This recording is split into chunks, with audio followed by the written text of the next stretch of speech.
Welcome to the Glorious Professionals podcast brought to you by GoRuck Media. I'm Jason McCarthy. Let's dig in.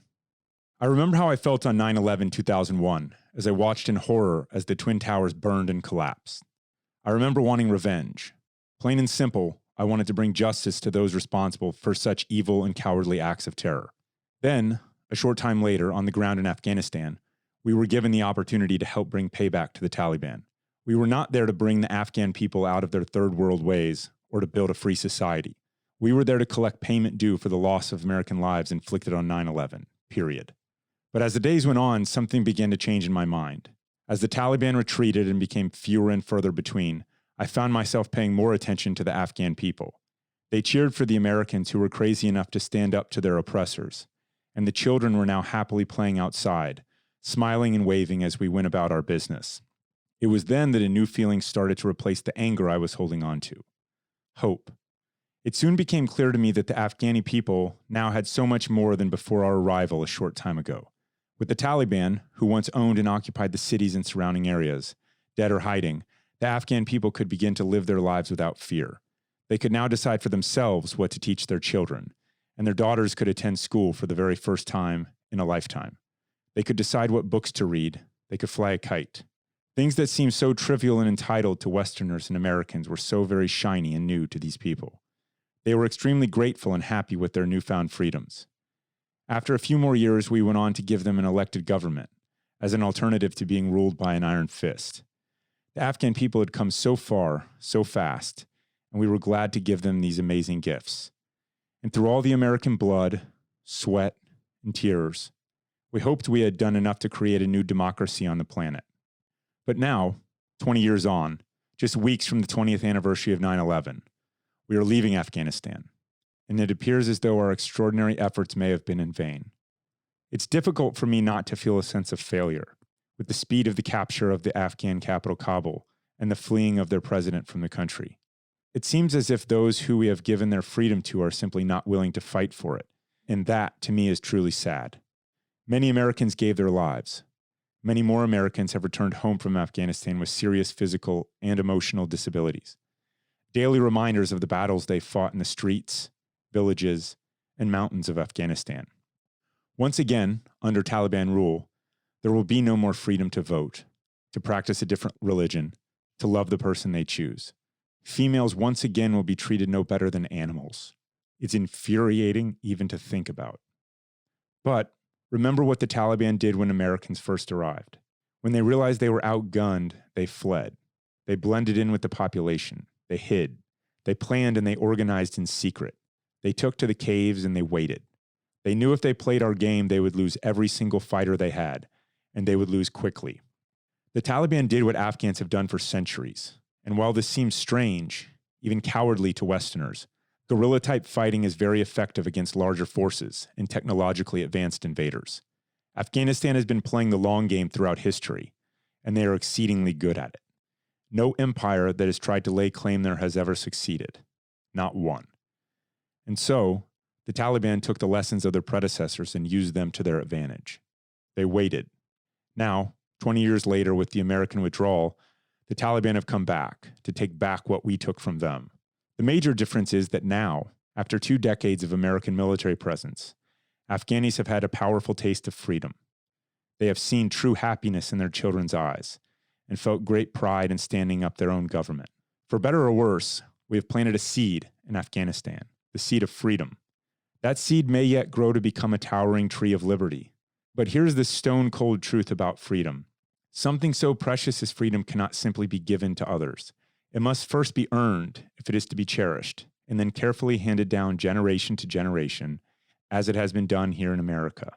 It is said, to those who have fought for it, freedom has a flavor that the protected will never know. I believe this to be true. The Afghan people will now need to decide for themselves what their freedom is worth to them. Those who witness firsthand the taste of freedom are the vast many, and the Taliban are the very few. As of now, the Taliban have control once again, and that is one hell of a tough pill to swallow.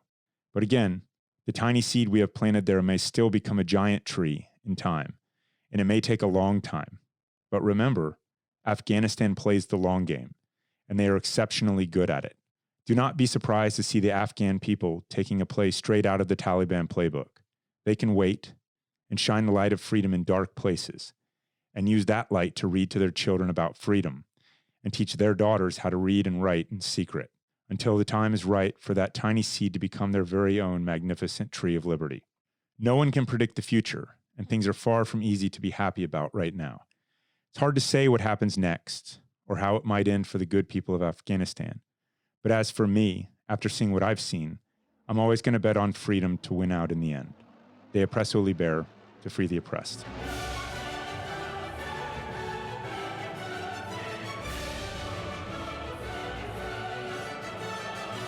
So, Rich and I are here in the Champagne Room in Jacks Beach, Florida, and today our guest is our good friend, Aaron Hand, former Ranger Battalion soldier turned Green Beret.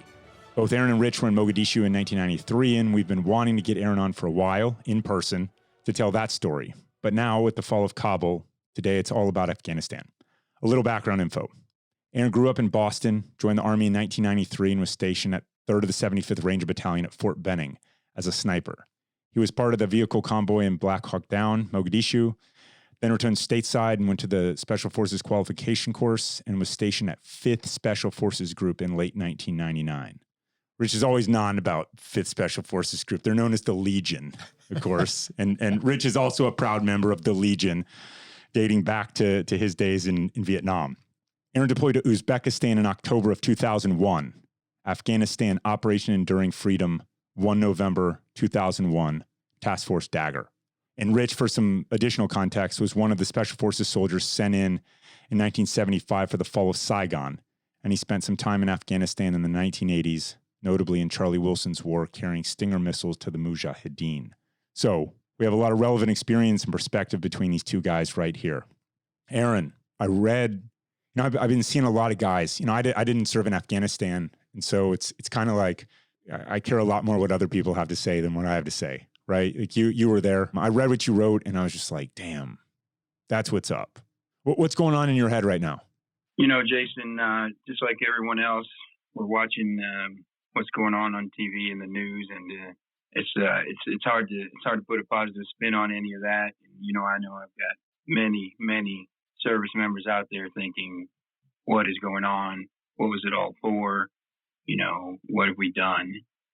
It doesn't look great at this point. And I'm guessing between now and a couple of weeks from now, we're going to get some more bad news. That's just me trying to be realistic. But I was up the other night, tossing and turning, I guess, just thinking about it. And I thought, what's the big picture here?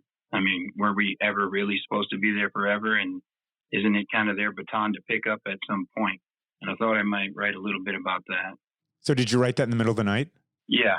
It was about 3:00 in the morning, and I couldn't get to sleep. I had to work in about 3 hours. I said, screw it, I'm going to write it down because otherwise I'm just going to lay here and look at the ceiling. Did you feel kind of better? Much, yeah. I slept like a baby for 2 hours after that. All right. So I want to get to, in time today, I want to talk with Rich a little bit about Fall of Saigon. Then I want to kind of fast forward to today and how that mirrors and get both your perspectives. But I also want to talk about Task Force Dagger out of the gates. You joined Special Forces. You obviously had a significant combat experience in Mogadishu with the Ranger Battalion. You went through the Special Forces Qualification course. Some would call it good timing that you showed up at Group in 1999. And, if the towers are going to fall, you want to be serving in 5th Special Forces Group in 2001, which of course you were. So talk to us about your, what was that frenzy like right after 9/11? Yeah, that was, I guess, about as fortunate as a person could be who wanted to get some payback. Yeah, sitting in our team room at Fort Campbell doing team type stuff and watching that stuff on TV wasn't very long before we were packing our stuff up, put it that way. And we had to go through a few places to get there first. And when we first air landed into Afghanistan, we actually were at Objective Rhino that the Rangers took. It was a small all-weather airstrip, and we air landed there as a team. Our mission was to link up with General Mad Dog Maddox and bring him and his several Marines to Kandahar Airport and make that into a workable airfield so that follow-on forces could come in and obviously occupy. And once we got there, we became his eyes and ears, so to speak, reaching out and linking up with the, I guess, Northern Alliance, as we called them, the friendlies in the area, getting intel from them, helping them to establish the new government in Kandahar. So your first, you flew through Uzbekistan, mission prep, all that kind of stuff. And you guys just frothing at the mouths to get over to Afghanistan? Oh, absolutely. Yes. We were pumped up. We were ready to go. We had the training. We had the equipment. We just needed the mission. Give us the 5 W's and we're gone. So what was that like when you got the mission and it's like, no shit, you're going to Afghanistan? It's October of 2001. Well, on that day, again, it was a little while to get there. We first trip we took was to try to get close. We ended up in Egypt at a Bright Star exercise that had been going on. And that closed out. We were kind of stuck without a place to live. So we got put up in some 5-star hotels in Cairo. That didn't last too long. From there to Jordan to Uzbekistan. We didn't really know what was going on from day to day because things were moving so fast. But we knew we were going in pretty soon. And when we did get the chance, we were ready. Okay, so what was your sort of staging ground? Once you got there, Northern Alliance, and sort of for reference, the word Special Forces has been thrown around a lot in the last 20 years. And in essence, the Green Berets, the classic mission is work by, with, and through local partner forces in order to achieve your mission. So in this case, it wasn't just Green Berets against the Taliban. It was, hey, Green Berets with CIA case officers and ground branch types link up with the Northern Alliance, who are the sworn enemies of the Taliban, and work by, with, and through them in order to defeat the Taliban. And that's kind of the force multiplier way to tackle an insurgency by kind of behaving like one yourself. And so who were you working with? What were those exchanges like? Initially, we air landed into Afghanistan. We saw no friendly Afghanis at that point. The base had been secured by the Rangers and was now being occupied by a small Marine force. From there, we convoyed with several vehicles, hundreds of miles south into Kandahar, again, not linking up with any friendly forces until we got to Kandahar. And linking up with those friendly forces was essential because that was now our initial intel to be able to reach out, find the bad guys, find the no-go areas, and help them essentially to take back their country. Okay, so what was the battle rhythm like once you got there? Very fast, very furious. Things were happening. I don't know if you were up on how quickly that country fell. The Army, the DOD, they had no expectation of SF teams being able to basically rid the country of the Taliban alone. They thought we could probably hold some ground, maybe make a few, pockets of resistance while they could get the big guys in, the 101st, the 82nd, and all of that. But before they even got there, we were done. Right. So, Hamid Karzai was sworn in as the president of Afghanistan, and the Taliban were out in their own way. They were out, right? In retreat, which you also wrote about. Right. But within probably 1 to 2 months, the place was a ghost town. No Taliban. Pakistan was a I guess sort of like when you play tag when you're a child and you get on base and you say, "Can't get me here." So for us, I know others were in caves up further north in mountains, but for us in the south, the quickest way to hide from Kandahar would be to get into Spin Boldak, to get into southern Pakistan.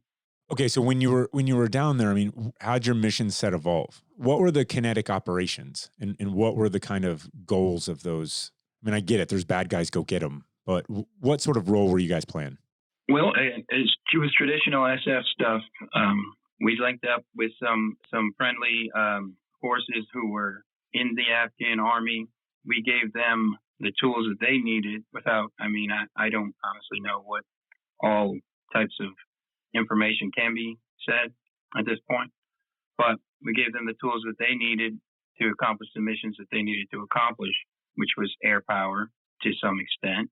Obviously, we had Air Force, a CCT, combat controller, and we were able to use ourselves as a force multiplier to drop large bombs on pockets of resistance and then move forward and occupy that territory. And so quickly, I mean, honestly, like you would think, hey, let's go and plan a mission and let's get you're going to go over here, set up a block position, or we're going to take down this particular block or city. It moved much, much faster than that. Basically, all of the Northern Alliance needed was a nudge, our air power and our eyes and our intel to make it happen. And we let them do it by themselves pretty much, other than, hey, good job, brother. What else do you need from us? So you would describe your partner force as highly motivated. Absolutely. They were very happy to see us. So how did the trust building go? I'm assuming that, you verified with the Air Force and they were like, yeah, we want you on our team. Absolutely. So, it almost went just like Robin Sage. I mean, a little nervous meet and greet. You're eating a goat with the eyeball still looking at you, Everybody's gathered around and breaking bread. And to them, maybe that's a month's worth of food, but they're willing to give it to you because that's their culture. A few trust exercises later, we had to follow a few people around just to make sure they didn't go out and give the intel to somebody who didn't need it. We were able to verify that these people were indeed friendly to us. And from that point, we believed and trusted the intel that they gave us. And that became actionable intelligence, which we could act on. So what were the kind of bonds that you developed with the Northern Alliance soldiers, and then kind of transitioned to what you saw with the local population at that time? Well, working in, day out with the Northern Alliance, you do develop quite a bond. I'm not going to say the same exact brotherhood as you would with your SF counterparts, but a strong bond nonetheless. You fight alongside these people and you bleed together. So that's a strong, I guess, yeah, you would say a brotherhood. And the Afghan people are very friendly people, very simple people, farmers, if you will, maybe as if you could imagine just people who, they don't know the politics of the world. They don't much care. They don't know who the president of their country is, or much less the governor of their region. They're very family-based, very tribal-based. One of the things I saw in Afghanistan that, really blew my mind and made me think that in some ways they have it better than we do is you will see a village and it would contain children, running and playing. Of course, all their cousins are all in the same village. Their uncles, aunts, parents, grandparents, great-grandparents. The whole enchilada is there. They don't have old folks' homes. Everybody's there, and I thought this is they take care of their elders because I guess no one else will. But I thought that was amazing, and they were very, very friendly to us. Like I said, they give you their last bit of food, and they didn't have much. Just a friendly type of people. So, what was the sort of burqa situation in Kandahar or around? Well, when we were there, again, this is late 2001, early 2002. I can't speak for if that changed, but yes, women, girls wore the total body, outfit, and it was almost as if the only way you could tell their age is by looking at their feet, really, and that was just a guess. So, what was the low point of that Task Force Dagger experience for you? Well, on our way in, we got word, again, this was just as we were coming into Camp Rhino up north, that some of the first Special Forces casualties were reported. It was a joint JDAM that was a 500-pound bomb that was dropped on friendly position, injuring several and killing a few of our SF comrades. And we knew that was our kind of going in point. So that was not pleasant. We didn't have eyes on the ground, or what I mean. Intel is sketchy when you're moving forward into unknown territory, and the first thing we got is, hey, we're going in. There's been some guys, blown up. And we didn't actually even know that it was an accidental drop at the time. That kind of fired us up even more. Let's get in there. They need us. Yeah, I mean, the goal is like run to the guns, right? Mm-hmm. I mean, you want to get in faster to support.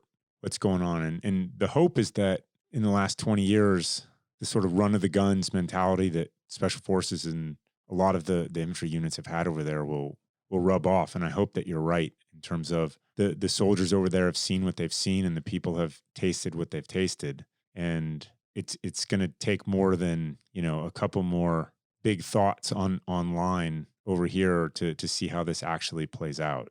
Absolutely, 100%. This is a hope of mine to, look back. Let's look at the big picture and say, what was the initial mission? What were we there for? Were we there to bring Afghan into to make it a Germany, to make it a Japan? No. Could we even do that if we wanted to?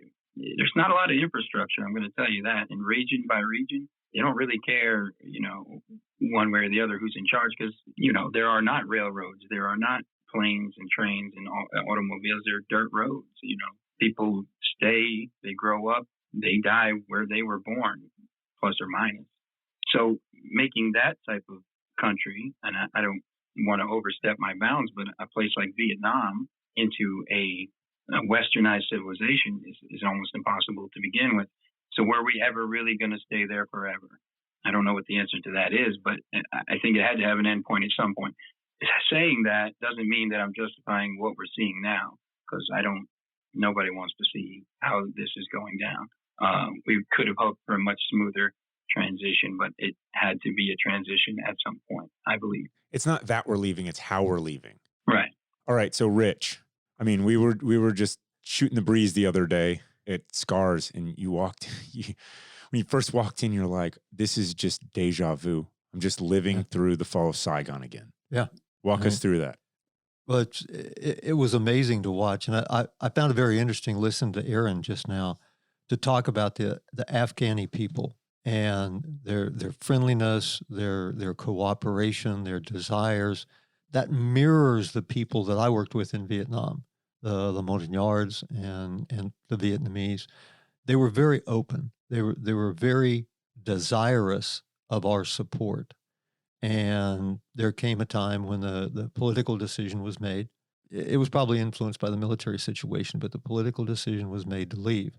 And when everybody's just dropped what they were doing, and that's basically what's happened in Afghanistan, and total chaos reigns.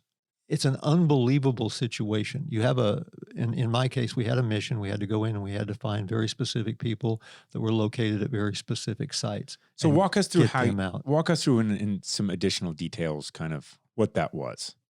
My team in the mid 70s, my team had done some work with other government agencies, and we were posted to them to assist in recovering people. And people in Afghanistan have been identified as people that have worked with us that we want to get out. We want to give them a safe refuge to move to. And so these same people that we were addressing in Vietnam, the issue has been addressed with the Afghanis. Now, whether they're going to be able to get all of them out, that's a very questionable situation at this point in my mind. I hope they can get at least a majority of them out, if not all of them. We got a majority of the people out that we were told to get out in Vietnam in 1975. So my team had worked with this other government agency. We'd been identified, and so they brought us back together again and sent us to Vietnam because we had practiced this. We had looked at, and we had input on how we would go about extracting these people during a total collapse. And that's exactly what happened. That's what's now happened in Afghanistan. So describe the vibe, though, in Saigon. I mean, you get there, and what was it like in 1970? I mean, you'd already done 2 tours, right? People were, I'd been there before, and it was always vibrant. It was always busy. There was always people in the street, but this time it was different. Prior, people had missions. People had reasons to be on the street. They were shopping. They were going to see friends. They were going out to do things. They were going out to dinner. They had a mission, in quotes, not a military mission, just something for them to do. And so they would do that. And so there was always a bustle about the city. It was always a busy city. When we got there was people in the streets, and it was just utter confusion because the people were confused. They didn't know what to do. They didn't know what was coming. They didn't understand what the Americans were doing. They could see the helicopters landing on rooftops of various buildings in Saigon, picking up people and taking them away. So they knew there was something going on. They just didn't know what. And they knew the North Vietnamese were approaching. They didn't know where they were. They didn't know what they were doing. Nobody expected it to happen quite as quickly as it did. The exact same mirror image happened in Kabul when, I'm not going to say it was an intel breakdown, but it was, in my mind, it's questionable as to whether everybody had looked at all the facts that were available at the time and made good decisions about how they were going to get people out, whether they had actually laid down mission planning efforts to ensure that it was an orderly withdrawal. This was not, in my mind, an orderly withdrawal when 15,000 people charged the Hamid Karzai airport trying to get out. That's not an orderly withdrawal by any means. But we were seeing the same thing with the civilian populace in Vietnam, in Saigon, that they were confused, they were scared, they were in some cases terrified, because they envisioned that the North Vietnamese were going to come in and conduct wholesale slaughter, which they didn't do, although they did arrest a lot of people and put them in concentration camps or prisoner camps and held them for years. And I think we're going to see probably some of the same stuff go on in Kabul. People are being stopped at checkpoints and asked for their telephones, and if there's an English translation on the telephone, boom, they're gone. What was the airport like in Saigon on your way out?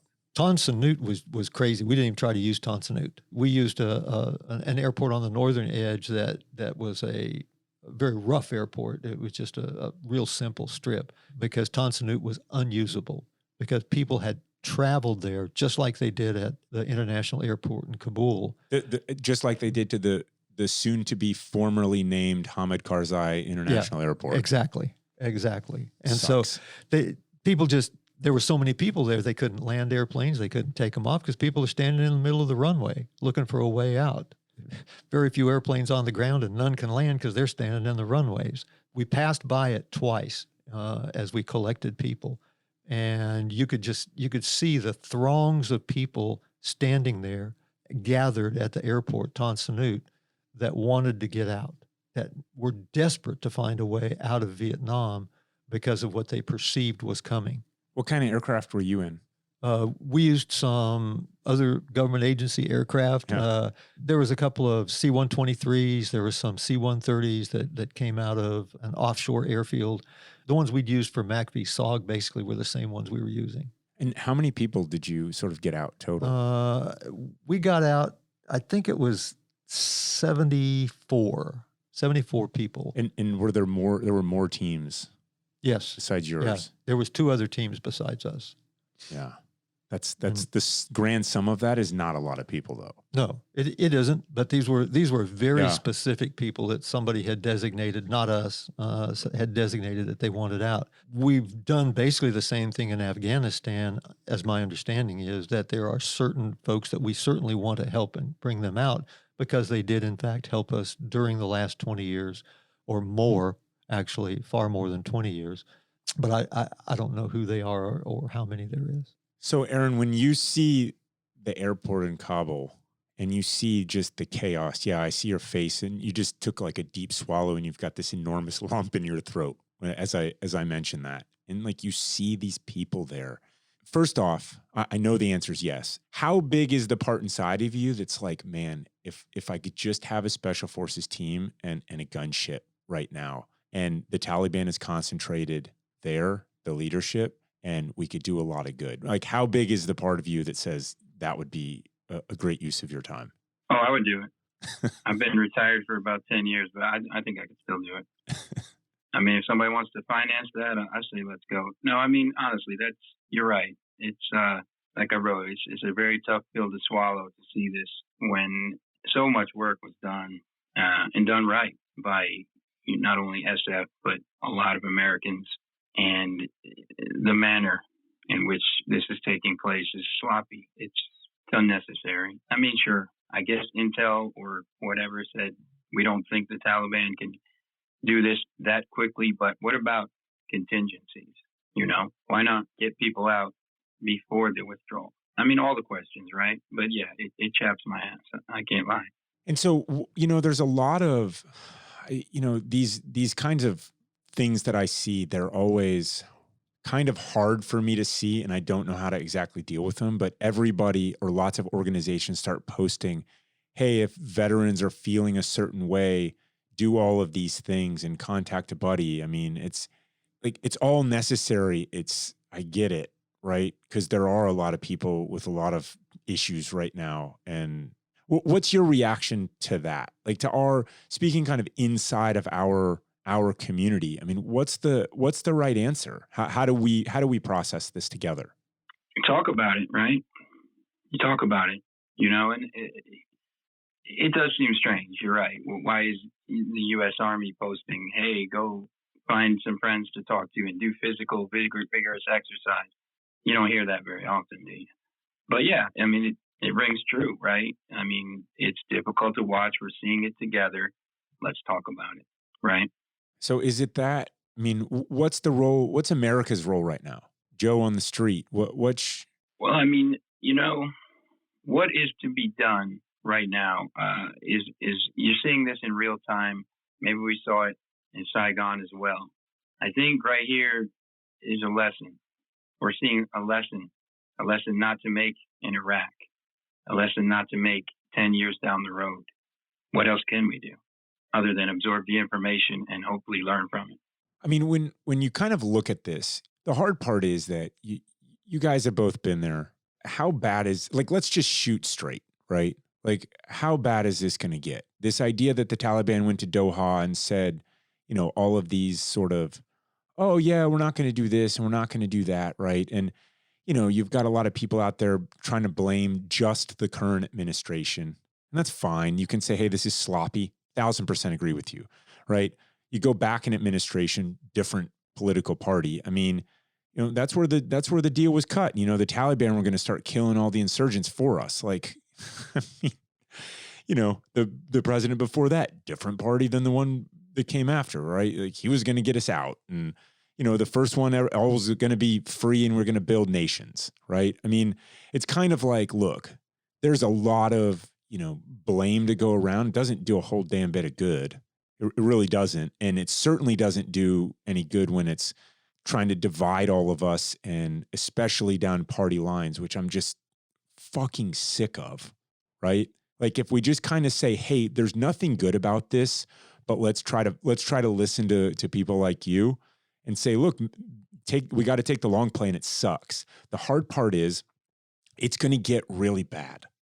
It seems like it could. Is there any doubt? It definitely could. Do you have any doubts? I'm ready to, I'm preparing myself for worse. Obviously the cameras are on, so anything and everything that happens from this point is going to be bird's eye view. But, the Taliban knows that too. And depending on, I guess, how they feel about the current administration, they might not want to test the system and see what happens if they screw it up. They might want to listen to the warnings. They might want to abide by their agreements. We went there once. Does it mean that we'd never do it again? What are your thoughts, Rich? I agree with Aaron, and I think there's something important here that he said a couple of minutes ago, and that is that we've got to learn. We need to take this as a learning situation, not as a situation to point fingers at people and say, okay, he created the problem, she created the problem, they created the problem. That isn't going to solve anything. The problem exists, so how do we fix it? Or how do we not do it again? That's the most important part. How do we move forward from this point? There'll be armchair quarterbacks around for probably 100 years or more that are going to talk about this and all the mistakes that were made or the good things that were done. And they can talk about that forever. They'll be in the wind. But it's talking to the people that were actually on the ground, looking at that and saying, okay, where do we go from here? What do we take that we learned over the last 20 years? How do we move through this? How do we support those people that are still there? And I'm not saying militarily, but how do we support those people that received the freedoms, the women that were allowed to be educated and to educate, the girls that were allowed to go to school, the people, just their freedom to move about, even though they're so tribalized that they move about very little in many cases other than the urban areas. But we still have to recognize who they are, how they live, what they do, and how can we support them in a positive way and move forward from here. How do we ensure as much as possible that the Taliban does what they said they're going to do? Are they going to do what they said, or are they not? I mean, yeah, maybe yes, maybe no. I mean, Rich, you're sort of an expert in the art of reading human nature, of especially of enemies. Well, we also have to remember something else, that there's like two parts to the Taliban. There are those that are in charge. They're at Kabul now, and they're on TV and they're being interviewed, and they've kind of gotten to like that over the years. They've learned to enjoy that notoriety that they're in charge. Then there's another whole group of Taliban that are out there in the tribal areas, in their hotspots, and they're not as disciplined or as perhaps urbane is the word as the guys in Kabul. And they're going to be a lot more violent, and they're going to be problematic. They're going to be problematic for the Taliban, and they're going to be problematic for Afghanistan and the rest of the world. And that's going to be a problem. Yeah, I mean, you already see the resistance growing. Oh, yeah. And Aaron pointed out the people that they met, the Northern Alliance, what I call the true mujahideen, not the Taliban guys. Everybody kind of starts to get them mixed up. When we went in 84, 85, whenever it was, and we're providing stingers to them, we were working with the mujahideen, and there was probably some Taliban in there, but they were not Taliban controlled or directed. They were Afghans who wanted a free Afghanistan. They wanted to get rid of the Soviets in particular.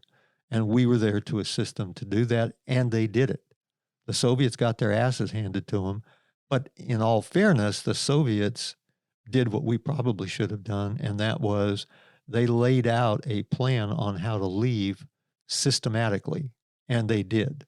They did not have the chaos that we're seeing right now. Now, they were a lot more violent and a lot more direct, but that's the way they do business. Okay, so Rich and Aaron, chime in anytime. I mean, how would you leave? If you said, hey, we're definitely going to give up Bagram, not sure that's a good idea, but we've got Bagram and we've got an embassy. I mean, how would you leave? I think what I would have done if I was the king of the world, I would have kept Bagram. It's a very critical position in the world, not Afghanistan alone, but it affects or can affect so much more area around it. And I would have kept the embassy, and I would have had made it clear to the Taliban, we're going to keep those two things. We're going to move as many people out as want to leave. And I would have come up with some plans to move people out. And that would have been my position at that point. Had it deteriorated from that, it would have been real simple. Take the airport and just flat tell the Taliban, don't come to the airport, because if you come to the airport and cross my line, I will eliminate you, period. Yeah, so operating assumption is you can't have an embassy without the airport. True. Because on the airport, you can stage. I mean, this is what it is in Baghdad. You know, I mean, well, BIOP, and then you got the green zone across the way, but you could run it. I mean, the Baghdad International is huge. Bagram is huge. And you have all the logistics, you have all the things that you need, and including the ability to send in troops like Special Forces soldiers who can link up anytime with local forces. You can flow people, you can flow humanitarian supplies, you can flow anything in and out of a large air base like that. And that was critical to me. When I heard that they had simply unlocked the gates to Bagram and walked away, I was astounded that American forces had actually done that, or that they had been allowed to do that. That was just incredible to me, and that happened a couple of weeks ago. So, Aaron, what's it been like for you the last 20 years since you were in Afghanistan, and to sort of watch, you had the Afghan surge about, what was that, 2009, 2010 or so? And, since then it's been kind of off the front page of the news. And then now it's obviously very, very much back in the front pages of the news, just as we build up to the 20-year anniversary of 9/11, and you just watch. It's how are you feeling about? Let me reframe this. How are you feeling about the 20-year anniversary of 9/11 now? Because I'm feeling differently. Yeah, that's a whole nother thing, and I'm going all the way back to my thought process on what Afghanistan was, and that's kill and capture Osama bin Laden, prevent Taliban from creating training bases that could launch attacks at the United States.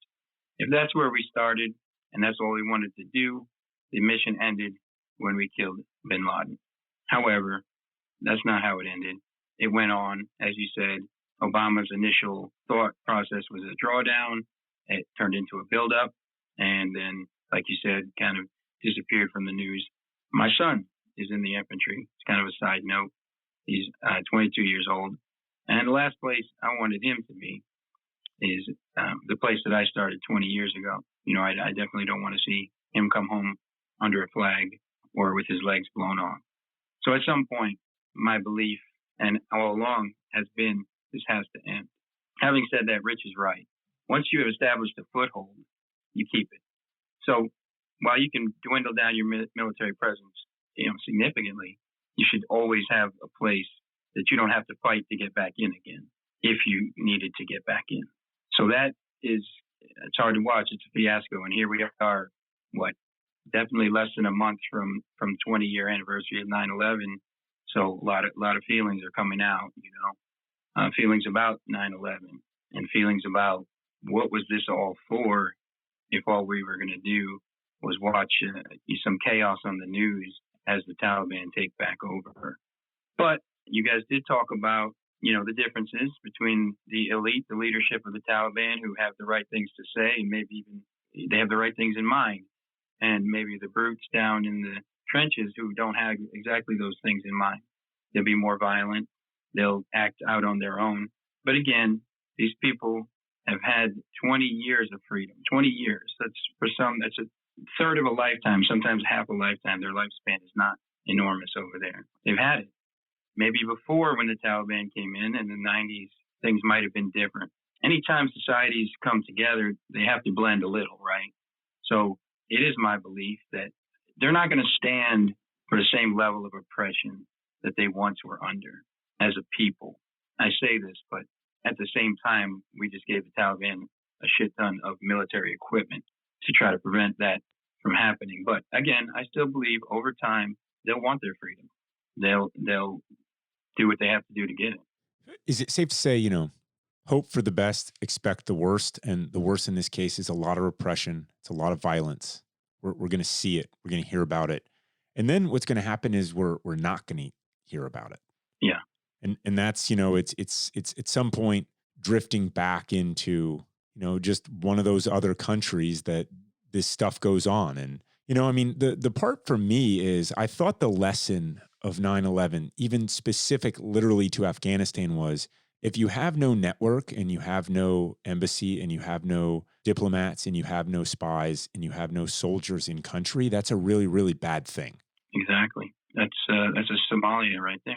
So, we have maps and we certainly have intel networks and we still know people in the country of Afghanistan, but we're just we're all speculating. And I enjoy the perspective that you and so many other veterans of Operation Enduring Freedom are sharing. If you're out there listening, keep it up. If it's 3 a.m. and you can't sleep, write something. I'll listen to it. Tag me. It's one of those things where I could tell you felt better at the end, right? I mean, I could tell you had to process through. Hey, you're a reasonable guy, and you've seen humanity, and you know what's going to happen, man. Like Taliban promises in Doha, right? If you're out there listening, the Taliban promises in Doha are not going to happen. Okay, it's not going to happen, right? Get real, and we have to deal with that in our own ways. And it's hardest for those that lost buddies or those that, really have a really strong tie to that country and to the people, and to maybe only a slightly lesser degree, those of us who had high hopes And it's really sad and it sucks. And it's okay to acknowledge that. And people want to hear that stuff. So keep it coming. You got anything in closing, Rich? No, I just, Aaron pointed out, if you have a foothold somewhere, it's kind of like a reverse cancer growing, because if you've got a place like Bagram that you can flow people in and out of, the Afghan people will look at that as a touchstone, and it becomes a psychological thing, not just for them, that there is still somebody there that could possibly support them, but it sends a signal to the rest of the world that there is a concern, because what you just mentioned concerns me greatly, and that is Afghanistan is eventually going to fall out of the news because it isn't going to be newsworthy much anymore. Oh, you'll hear a few pieces from time to time, but you won't hear about all of the humanitarian issues that are occurring there because it just doesn't make news. It isn't flashy enough. It doesn't make a big enough boom.